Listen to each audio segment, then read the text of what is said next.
ഇന്നത്തെ നമ്മുടെ വീഡിയോ ഒരു സിമ്പിൾ റെസിപ്പിയാണ് കേട്ടോ. ചായയാണ്. ചായ ഉണ്ടാക്കാൻ അറിയാത്തവർ ആരും ഉണ്ടാവില്ല എന്ന് എനിക്കറിയാം. എന്നാൽ പോലും ആർക്കെങ്കിലുമൊക്കെ നല്ലൊരു സ്പെഷ്യൽ ചായ കുടിക്കണം എന്ന് തോന്നുന്ന ദിവസമൊക്കെ തീർച്ചയായിട്ടും ചെയ്തു വെക്കാൻ പറ്റുന്ന, അതുപോലെ തന്നെ ഗസ്റ്റൊക്കെ വീട്ടിലുണ്ടാകുന്ന സമയത്ത് സ്പെഷ്യലായിട്ട് നല്ലൊരു ടേസ്റ്റിൽ കൊടുക്കാൻ പറ്റുന്ന ചായയുടെ റെസിപ്പിയാണ്.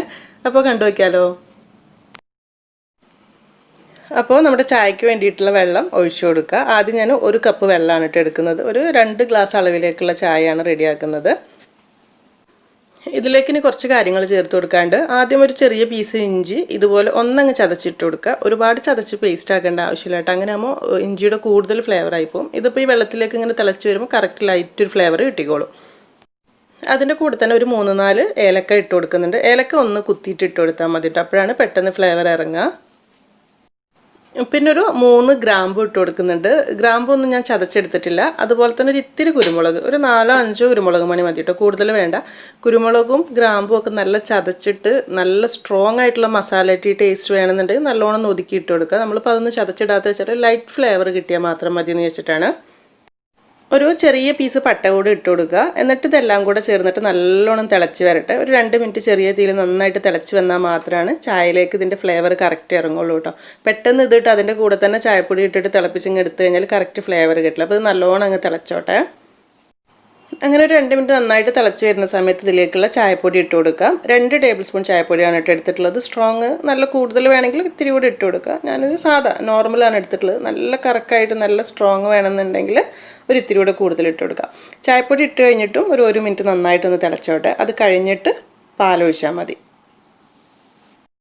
ഇതുപോലെ നന്നായിട്ട് തിളച്ച് വരുന്ന സമയത്ത് ഇതിലേക്കുള്ള 1 കപ്പ് പാലാണ് ചേർത്ത് കൊടുക്കുന്നത്. അപ്പോൾ നമ്മൾ ആദ്യം 1 കപ്പ് വെള്ളം എടുത്തു, 1 കപ്പ് പാലും എടുത്തു. നല്ല കട്ടിയുള്ള ചായ കിട്ടാൻ വേണ്ടിയിട്ട് രണ്ടും ഒരേ അളവിലാണെങ്കിൽ നന്നായിരിക്കും.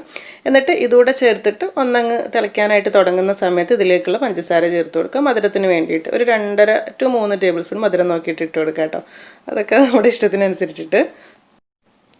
പഞ്ചസാര നന്നായിട്ടൊന്ന് മിക്സാക്കി കൊടുക്കുക. എന്നിട്ട് പാല് നല്ലോണം തിളച്ച് വന്നോട്ടെ. അത് തിളച്ച് വരുമ്പോഴേക്കും നമ്മൾ ചായ റെഡി ആയിട്ടുണ്ടാവും. വളരെ സിമ്പിളായിട്ടുള്ള റെസിപ്പിയാണെന്ന് അറിയാം കേട്ടോ. ചായ എന്ന് പറഞ്ഞാൽ ചായ ഉണ്ടാക്കാൻ അറിയാത്തവർ ആരും ഉണ്ടാവില്ല. എന്നാൽ പോലും നമ്മളെ ചാനലിൽ ഇതുവരെ ഒരു ചായയുടെ റെസിപ്പി ചെയ്തിട്ടില്ലല്ലോ. ആദ്യമായിട്ടൊക്കെ ചെയ്ത് വരുന്നവർക്ക് നല്ല ടേസ്റ്റിൽ നല്ല കുറച്ചൊരു സ്പെഷ്യലായിട്ടുള്ള ചായ കുടിക്കണം എന്നൊക്കെ തോന്നുമ്പോൾ തീർച്ചയായിട്ടും ചെയ്ത് വെക്കാൻ പറ്റുന്ന ഒരു ചായ റെസിപ്പി ആയതുകൊണ്ട് ഷെയർ ചെയ്തു തന്നേ ഉള്ളൂ.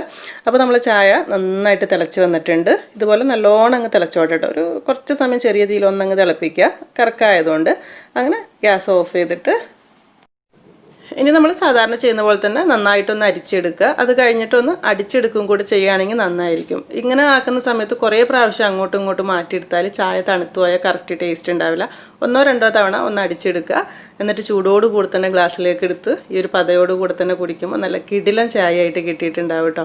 നല്ല മഴയൊക്കെയുള്ള സമയത്തൊക്കെ നല്ല ചൂടുള്ള ഉള്ളിവടയും ഈ ഒരു ചായയൊക്കെ പൊളിയായിരിക്കും. തീർച്ചയായിട്ടും നിങ്ങൾക്ക് ഇഷ്ടപ്പെടും. ഞാൻ പറഞ്ഞ പോലെ തന്നെ അറിയാത്തവരുണ്ടാവില്ല എന്നറിയാം. എന്നാലും അറിയാത്തവരുണ്ടെങ്കിൽ ചെയ്ത് നോക്കുകയാണെങ്കിൽ ഫീഡ്ബാക്ക് അറിയിക്കണേ. ഇനി എന്തായാലും നല്ല റെസിപ്പി ആയിട്ട് പുതിയ വീഡിയോയിൽ കാണാം. താങ്ക്